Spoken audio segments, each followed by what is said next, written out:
অনেক সময় মানুষের মায়া লেভেল, ভালোবাসার সম্পর্ক এত গভীরে যায় যে মানুষ তখন ওইটাকে ছেড়ে যে বের হয়ে আসবে এটা সে কল্পনাই করতে পারে না। And that is the true fact. একজন মেয়েকে একজন যুবক ভালোবাসে, একজন যুবককে একজন মেয়ে ভালোবাসে, এবং এটা লেভেলটা এত এত এত এত ডিপ হয়ে গেছে যে তাকে ছাড়া তার লাইফটাকে সে থিঙ্কই করতে পারে না, সে ফিলই করতে পারে না, তাকে ছাড়া বাঁচতে হবে এটা সে নিতেই পারে না।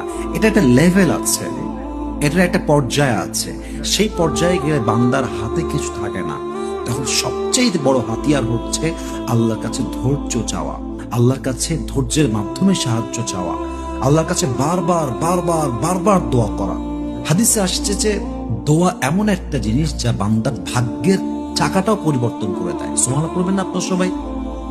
যদি আপনি বারবার দোয়া, আল্লাহ আমি এটা চাই, আল্লাহ আমি এটা চাই না, আল্লাহ ওইটা দাও, আল্লাহ ওইটা আমার লাইফে দিও না, এই যে চাওয়া, বারবার চাওয়া বারবার চাওয়া বারবার চাওয়া, তো চাওয়ার মাধ্যমে কি হয়, যেটা হওয়ার ছিল মাঝে মাঝে দোয়ার বদৌলতে আল্লাহ তাআলা ওইটাকে স্টপ করে দেয়। সুবহানাল্লাহ পড়বেন না আপনারা সবাই?